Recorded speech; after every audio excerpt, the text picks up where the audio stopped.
In the next decade, 60% of the world's population will live in urban environments. 40% is going to live in conditions of water scarcity. You have a lot of instability, you have migration, you have a high unemployment rate, poverty, fragile environments, infrastructure, governance. So you're dealing with the problems of human security and all of the competing threats inside that environment. It is a logical assumption to conclude that what we will experience in the future is very much like what we're experiencing now.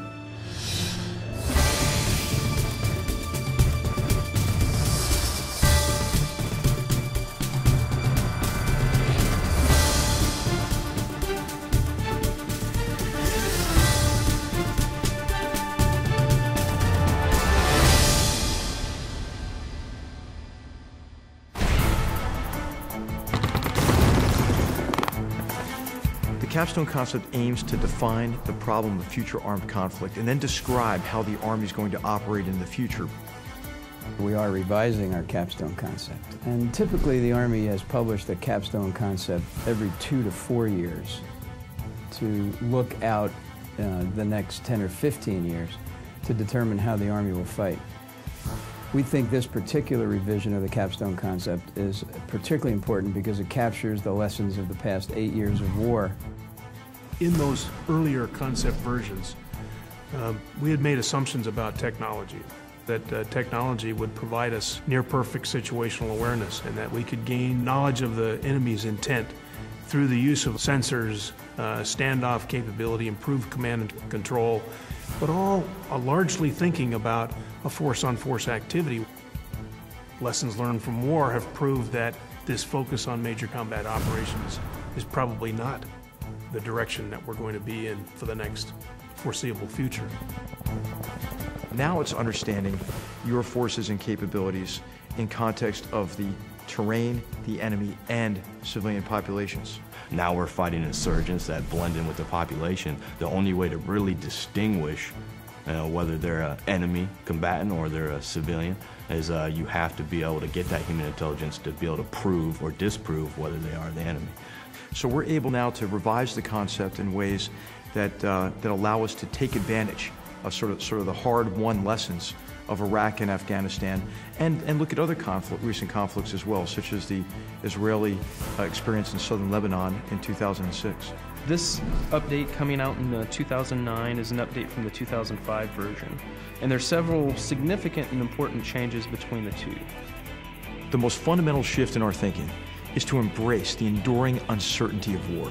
The enemy is in fact in and among the population. You can't distinguish that enemy from necessarily other people that are either neutral or friendly. It's something different every day. Like you said, 1 minute they might be closing with the enemy. The next minute they might be helping set up some type of water well or some type of civil works project in an area. Next minute they might be just doing a patrol, secure an area. So it's very diverse. And there is no average day over there.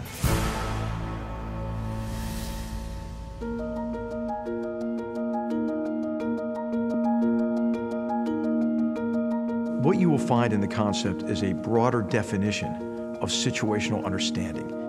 We tended to believe, that situational understanding could be delivered on a computer screen. And now we understand that situational understanding involves really knowledge of the history, knowledge of the culture, being able to forge positive relationships with indigenous populations.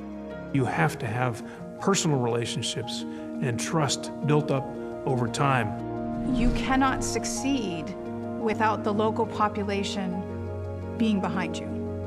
A lot of what we want to know about the enemy lies outside the reach of technology. Technology is good, but it's always going to come down to boots on the ground, an American soldier out there doing the right thing and making things happen. Don't mistake me.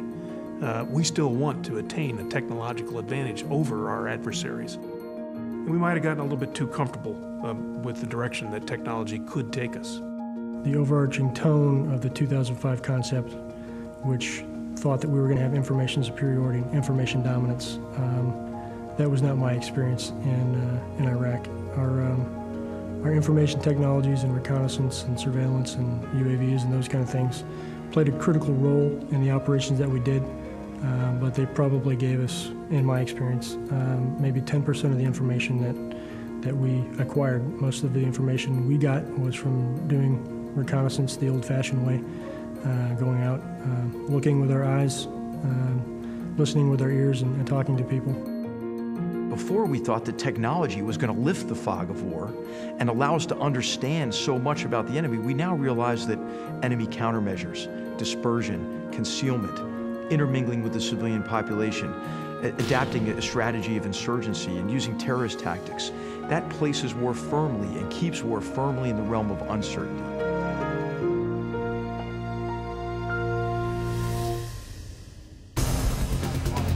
Another dimension of the concept that is important is this idea of mission command.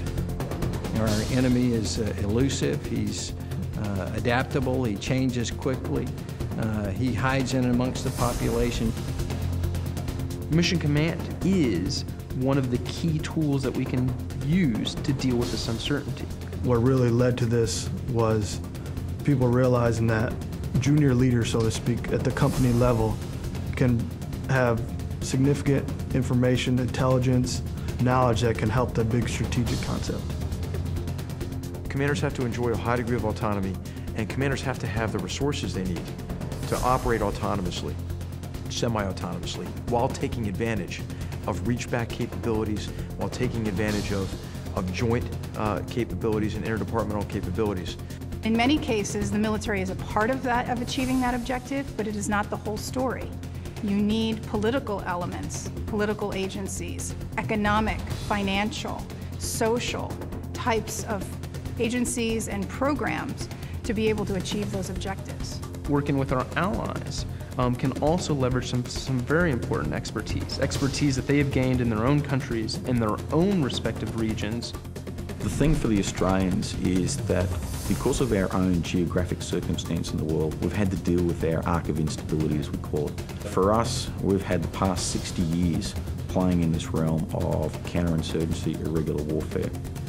We've learned a lot. When we were dealing with a complex problem like future armed conflict, right, nobody has the answer to it. So the emphasis for us was to consult a broad range of people. We assembled a team of experts from across the services and DoD, bringing in the right critical thinkers to help us develop the concept itself. It was a conscious effort to get people with recent operational experience on the writing team to make sure that the concepts we're writing are grounded in experiences gained from recent operations. Each of our services have a different perspective on the fight, but not only that, they bring different capabilities to the fight. By being involved with the Capstone concept now, we can see where the Army's going, look at what the gaps are, see what the Army sees that the U.S. needs in the future, and we can all start to work toward common ground. Being permitted to be part of the development of the 2009 Capstone is a wonderful step forward in terms of setting interoperability between our armies at the highest level.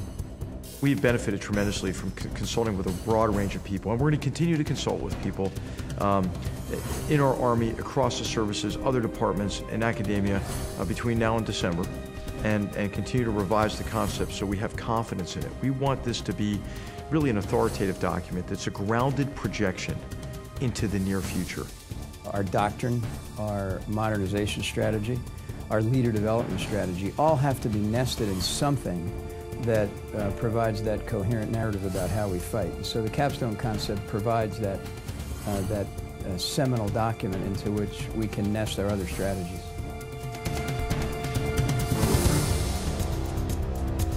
We'll publish the Capstone concept. We'll begin to revise our doctrine in accordance with it.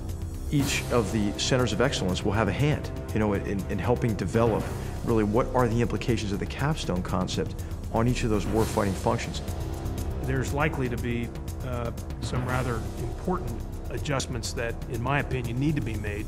What it's driving us to is the establishment of versatile organizations and the notion of versatility as our organizing principle across our Army. If you're going to have this uncertain environment, then that has important implications for leader development and education. We need to figure out how to develop adaptive leaders that are comfortable in situations where they don't necessarily have all of the information. It's this idea of developing the situation through action, not sitting back and waiting to understand the situation because you're being fed intelligence from some technology that provides it. And you have to be able to secure the population.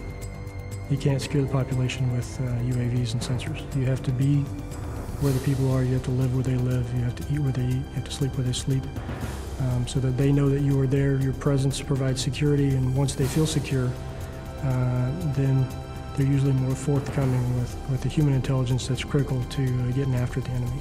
There's a switch there. You can't just be full tilt buggy, closing with the enemy and kill all the time. There's other missions that we have to do, and you got to be able to float and be flexible.